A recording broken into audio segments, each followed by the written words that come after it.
Hello नमस्ते और स्वागत है आप सबका फिर से एक बार मेरी चैनल में। आज हम लगा रहे हैं चेस्ट एंड बाइसेप्स का वर्कआउट, जो कि पहले भी मैंने लगाया है बट आज मैं आपके साथ फिर से शेयर कर रहा हूँ। वार्म अप करने के बाद, चेस्ट को अच्छे से वार्म अप करने के बाद हम पहली एक्सरसाइज करेंगे बारबल इंक्लाइन प्रेस, जो कि मेरी फेवरेट एक्सरसाइज है। कई बार मैं डंबल को स्विच कर देता हूँ बारबल से, बट आज मैं बारबल लगा रहा हूँ। बहुत टाइम हो गया मैंने बारबल नहीं लगाया है। सो बारबल बेंच प्रेस में लगा रहा हूँ इंक्लाइन पर। यहाँ पे मैंने आपको सिर्फ एक ही वीडियो दिखाया है, एक सेट ही दिखाया है। टोटल आपको करने हैं 3 से 4 सेट। अगर आप बिगिनर है तो आप 3 सेट कर सकते हो।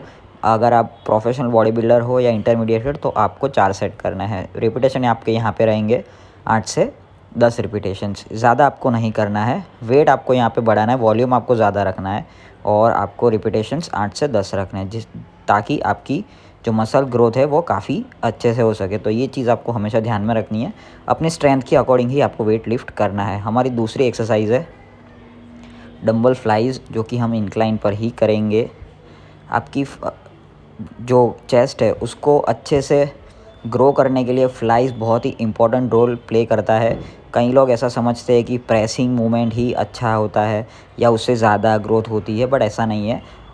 प्रेस तो ज़रूरी है, बट उसके साथ साथ जो आपके सपोर्टिंग जो माइनर मसल्स होते हैं, पेक्टोरल्स माइनर मसल्स, तो उसको हमको ग्रो करने के लिए हम फ्लाइज लगाते हैं, जो कि आपके स्मॉल मसल्स को ग्रो करता है। तो फ्लाइज बहुत ही इंपॉर्टेंट एक्सरसाइज है आपकी चेस्ट की ग्रोथ के लिए, ओवरऑल ग्रोथ के लिए भी।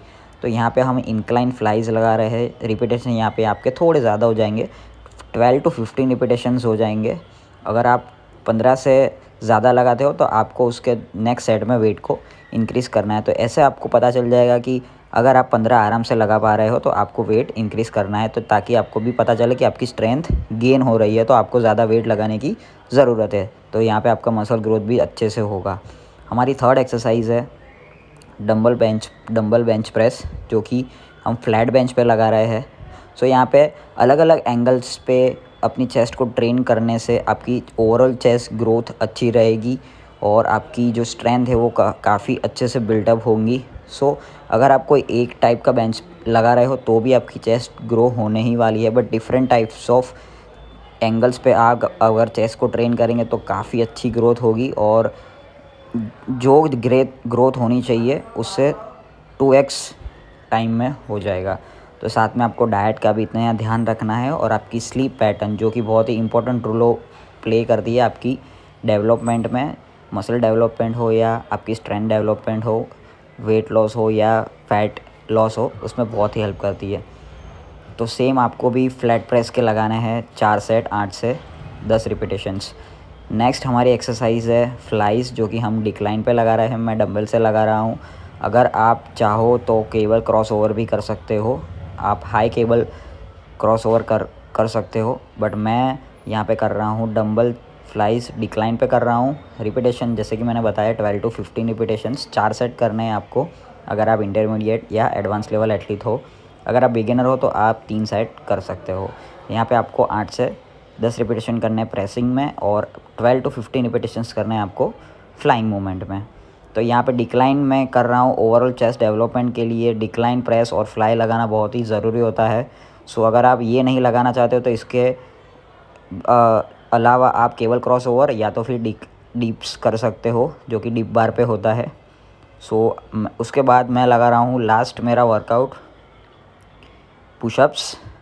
पुशअप्स लगाना बहुत ही ज़रूरी होता है। पहले तो आप लगाते हो सिर्फ वार्म अप के लिए, आपकी चेस्ट वार्म अप हो जाए, ट्राइसेप वार्म अप हो जाए, आपकी कोर एंगेज हो जाए, आपके शोल्डर्स एंगेज हो जाए। बट आप अगर एक्सरसाइज के बाद लगाते हो तो काफ़ी इंटेंस वर्कआउट आपका हो जाता है और पंप काफ़ी अच्छा आता है चेस्ट में। तो यहाँ पे हमारी चेस्ट का वर्कआउट ख़त्म हुआ। अब हम इसके साथ लगाएंगे बाइसेप्स का वर्कआउट, जो कि बहुत ही मिनिमल वर्कआउट है। फर्स्ट एक्सरसाइज बाइसेप में बेसिक एक्सरसाइज डंबल कर्ल्स। आप खड़े खड़े भी लगा सकते हो या बैठ के भी लगा सकते हो। मैं यहाँ पे खड़े रह के लगा रहा हूँ। रिपीटेशंस आपको करने हैं 12 to 14 रिपीटेशंस। अगर आप बहुत ही हैवी जा रहे हो तो 8 से 10 रिपीटेशंस करने हैं। 4 सेट करने हैं आपको हर एक एक्सरसाइज के। मैं यहाँ पे लगा रहा हूँ 8 से 12 रिपीटेशंस और मैं थोड़ा हैवी जा रहा हूँ यहाँ पे, बिकॉज़ आपका जो बाइसेप्स है वो काफ़ी छोटा मसल्स होता है, तो इसको ट्रेन करने के लिए आप जितना हैवी लगाओगे उतना आपका बाइसेप्स अच्छे से ग्रो होगा। आप सोचते हो कि कम वेट पे मैं ज़्यादा रिपीटेशन लगा के पंप करा देता हूँ, उसके बाद वेट की उठाने की ज़रूरत नहीं पड़ेगी, बट ऐसा नहीं है। इसमें जो मसल्स फाइबर्स होते हैं उसको ट्रेन करने के लिए, अच्छे से ग्रो करने के लिए आपको हैवी वर्कआउट ही लगाना पड़ेगा। हो सके उतना हैवी उठाने का ट्राई कीजिए। 12 टू 14 रिपीटेशंस करने हैं या 8 से 10 रिपीटेशंस, जैसा आपको ठीक लगे। 4 सेट करने हैं और अपनी स्ट्रेंथ के अकॉर्डिंग ही वेट लिफ्ट करिए। फर्स्ट एक्सरसाइज डंबल कर्ल ख़त्म हुई। हमारी जो दूसरी एक्सरसाइज है वो है केबल कर्ल। काफ़ी एडवांस लेवल की एक्सरसाइज है। अगर आपको ये ठीक लगे तो आप ये कर सकते हो, वरना आप डंबल कंसंट्रेशन कर्ल भी कर सकते हो इसके अलावा।